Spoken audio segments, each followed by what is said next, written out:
What's up, Go Fam? Okay, so nandito pa rin tayo, Go Fam. Ayun o. Oh, overtime pa rin. Okay. So isa sa mga problema natin sa mga pananim is yung damo, Go Fam. Yun, yung damo. Okay, and usually merong mga recommendation ng mga days yan. Okay, protocol, Go Fam. Pero napapansin ko, yung ibang mga farmer, para makatipid, ina-adjust yun. So, yung best sinabing 10 days, nag-adjust sila ng 15 days, yung iba. Actually, ganito yan, Go Fam. Wala naman kasi talagang perfect na format. Okay, wala namang perfect na format yan. Wala nang perfect na formula. Okay, pero ito yung masasabi ko, Go Fam. When it comes to weed management, tayo ay proactive dapat. Okay? Kaya very important na lagi tayong namamasyal doon sa ating mga taniman. Kasi kunwari sasabihin, dapat ang pag-apply ay 10 days.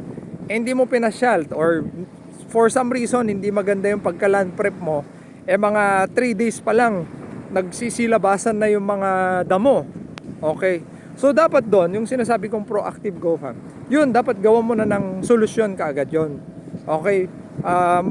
Dapat mag-react na tayo kaagad doon, Go Fam. Kasi kung antay, hindi, sinabi kasi 10 days hindi sinabi kasi 15 days eh. 'Di ba?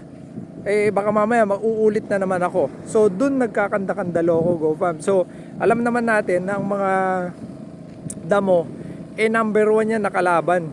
Kalaban yan doon sa nutrient, kalaban yan sa moist ng lupa, kalaban yan dun sa hangin, 'di ba? Kalaban yan dun sa space. Lahat yan. So yan yung magpapahirap nung taniman natin, Go Fam. Kaya number one, land preparation. So hindi ko alam kung napapanood nyo yung mga vlog natin, Go Fam. Napakalinis yung maisan natin. Dahil nga dun sa land preparation. Okay, ilang beses ko na rin sinasabi yun.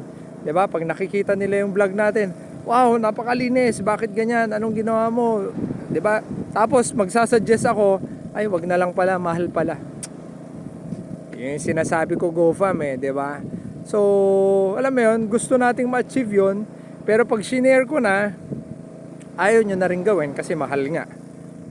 'Yun, wala na akong magagawa doon. Or minsan, yung iba naman, sinishare ko, daming mong dada ka ng dada, daming sinasabi, ganyan. Paano ko i-explain? Pagpapakita ko lang sa inyo, hindi ako mag-i-explain, paano yun, di ba?